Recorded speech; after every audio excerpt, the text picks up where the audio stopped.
Ok, bonjour tout le monde, bienvenue dans ce 8e épisode de Tabou et c'est parti dans 3, 2, 1, générique.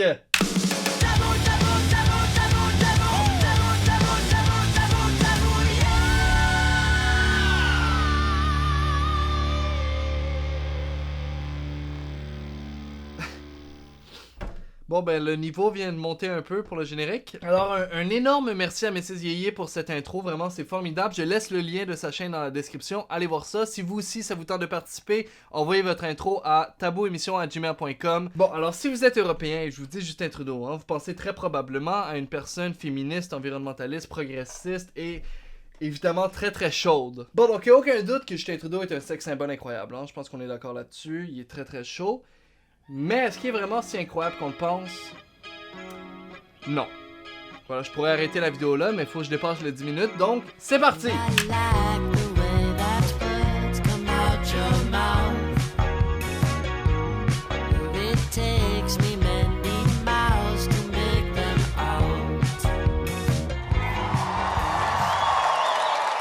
So be proud of our accomplishments.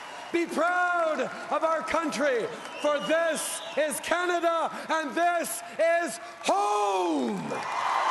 Sainte Majesté, Reine du Canada, juge... Hop! Excusez-moi, je suis en train de prêter allégeance à ma reine. Donc, l'année dernière, dans le cadre du 150e anniversaire du Canada, Justin Trudeau a passé pas mal toute l'année à nous dire à quel point le Canada est un pays uni avec une culture riche.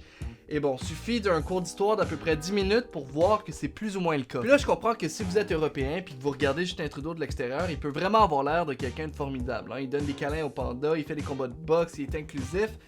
Mais derrière tout ça, croyez-le ou non, il cache sa véritable nature, celle d'une hostie de vipère de marde! Ow. Donc avant toute chose, pour bien comprendre Justin le show Trudeau, on a besoin d'un peu de contexte.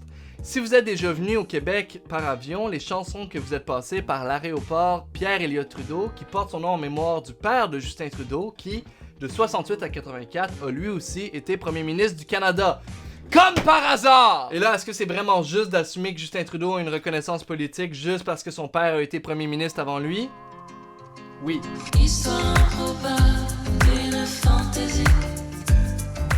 Well, there's a lot of bleeding hearts around who just don't like to see people with helmets and guns. All I can say is go on and bleed. But... At any cost? How far would you go with that? How far would you extend that? Well, just watch me.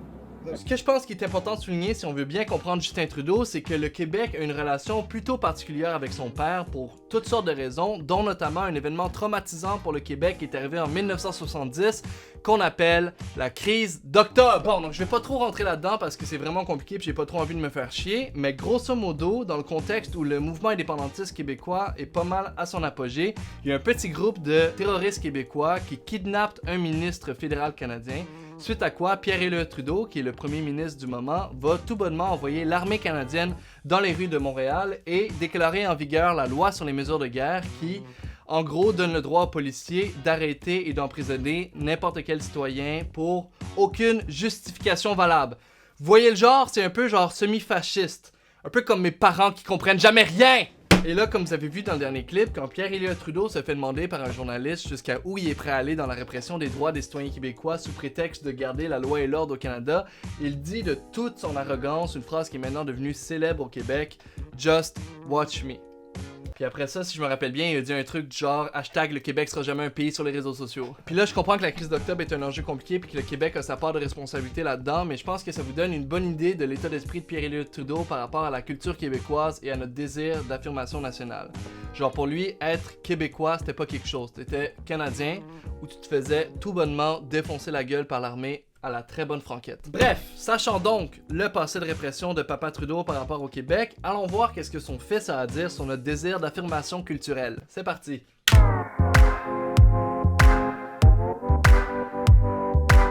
trouve ça très drôle qu'on s'acharne tellement sur ce concept-là. On a lutté pendant les révolutions tranquilles, pendant des décennies pour avoir certains pouvoirs, avoir un certain respect à l'intérieur du Canada pour le fait canadien-français, pour le fait québécois. Puis on l'a eu en grande partie, là. Ah ben, c'est drôle ça, parce que c'est pas genre ton père qui a signé la Constitution canadienne sans le Québec, Constitution sur laquelle le nom du Québec apparaît toujours pas aujourd'hui. Qu'est-ce que t'en penses, mon os? Bon, C'est vrai que Justin Trudeau a affirmé à plusieurs reprises qu'il est pas son père puis qu'il est pas d'accord avec tout ce que son père a fait, mais affirmer que le Québec a obtenu un respect au sein du Canada, ce qui à la base est faux, tout en étant le fils du premier ministre qui est réputé pour s'être opposé au mouvement d'affirmation culturelle québécois, c'est soit complètement fucking hypocrite ou complètement ignorant. Dans ton cas, Trudeau, c'est probablement un petit mélange des deux. Hashtag roasted! I would really appreciate your comments on this subject. Merci. Thank you. Merci de votre utilisation de nos deux langues officielles au pays. Mais on est au Québec, donc je vais répondre en français. Check Trudeau, si t'essaies sincèrement de protéger notre culture, peut-être que de répondre en français à une journaliste qui t'a clairement posé une question en anglais, c'est pas la méthode la plus productive, alors qu'en parallèle, tu viens de permettre à Netflix de venir investir de l'argent pour produire du contenu en sol canadien, sans avoir à payer de taxes canadiennes, sans avoir à participer au fonds des médias, qui est en gros le fonds qui nous permet à nous de créer du contenu canadien et québécois, et tout ça sans aucune promesse de Netflix de faire le moindre contenu francophone. Trudeau, man, on pourrait presque croire que t'essaies hypocritement de te créer un capital de sympathie sur notre nationalisme. Vive la reine. By the way, man, je sais pas à quel point on peut parler des deux langues officielles au Canada quand on voit le niveau de français de plein de politiciens fédéraux. Face à face. Et ceux qui veulent venir vivre ici. Et je voudrais l'immigration des régions pro-islam radical. Que les suis pas sont canadiens ou que je retourne. Quoi? Check Trudeau, je dis ça pour t'aider, mais en ce qui me concerne, le cœur du mouvement indépendantiste, hashtag le Québec sera jamais un pays, c'est la reconnaissance de notre culture et de notre nation. Hein. Qu'est-ce que t'en penses? Cette reconnaissance-là n'est pas nécessaire et même de s'acharner là-dessus, d'avoir ce grand débat, c'est en train de nous faire oublier nos engagements par rapport à la société, par rapport à l'environnement, par rapport à l'économie, par rapport à toutes les choses, tous les grands enjeux dont on devrait discuter. On se fait distraire par ça parce qu'on a cette mentalité que ben, si les Anglais ne nous reconnaissent pas, là, on n'existe pas. Je me sens mal parce que peut-être tu parles juste mal français puis tu sais pas ce que tu dis, mais yo, le fait qu'une nation se fasse reconnaître dans un pays avec une histoire coloniale, c'est pas mal le principe même d'exister. Puis honnêtement, c'est assez inquiétant que j'ai à t'expliquer ça. Sinon, tu veux qu'on parle des vrais enjeux, man? Alright, let's go!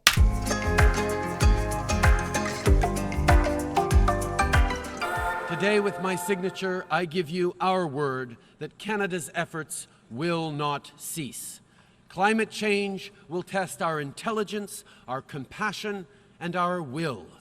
But we are all equal to that challenge. Bon, vous savez probablement que Justin Trudeau est dépeint comme étant un environnementaliste. Hein? Il a signé l'accord de Paris qui prévoit limiter la hausse des températures de 1,5 degrés Celsius par rapport à la période pré-industrielle. Puis vous savez c'est quoi un vraiment bon move environnementaliste? Ne pas retirer et brûler 173 milliards de barils de pétrole du sol. N'est-ce pas, Trudeau? No country would find 173 billion barrels of oil in the ground and just leave them there. Oups! Ok, donc juste pour qu'on soit sur la même longueur d'onde, si, comme le veut Trudeau, le Canada déterre et vend 173 milliards de barils de pétrole qui seront ensuite brûlés, ça va produire 30% du carbone nécessaire pour dépasser l'objectif fixé dans l'accord de Paris. Le Canada représente un peu moins de 0,5% de la population mondiale. 30% du carbone nécessaire, 0,5% de la population mondiale. J'ai-tu tant besoin de t'expliquer pourquoi c'est une mauvaise idée, man? Bon, évidemment, le Québec s'oppose à ce projet-là, hein, mais faut croire qu'on se fait pas tant respecter que ça! Check Trudeau, être pro-pétrole de sable bitumineux, c'est une chose, se dire environnementaliste en est une autre, mais prétendre être les deux en même temps, c'est excessivement con et surtout complètement fucking hypocrite, man. T'es tellement hypocrite, tu gosses! En parlant d'hypocrisie.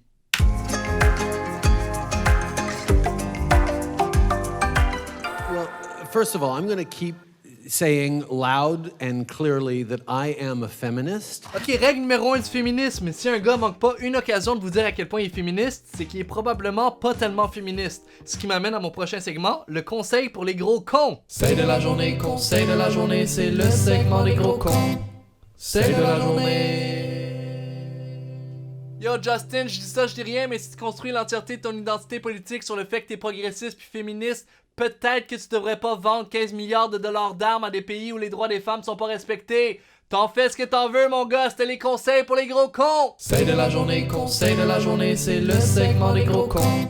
Conseil de la journée. Voilà ce qui conclut cet épisode sur Justin Trudeau. J'espère que vous avez apprécié ça. Si j'ai brisé l'image que vous aviez de lui, hashtag sorry not sorry sur Twitter. Bon, et je sais que Justin Trudeau a pas juste fait des mauvaises choses, hein, mais je pense que s'il y a une chose à se rappeler de lui, c'est que c'est un énorme hypocrite. Et aussi qu'il est très très chaud. Mettez un beau pouce dans les airs si vous avez aimé la vidéo. N'hésitez pas à donner votre avis dans les commentaires. Et essayons d'amener cette vidéo-là en tendance, les petits potes. Si vous êtes toujours pas abonnés, abonnez-vous les potes. On est rendu 300 000. Mais les vidéos ont 50 000 vues. Donc ça a pas...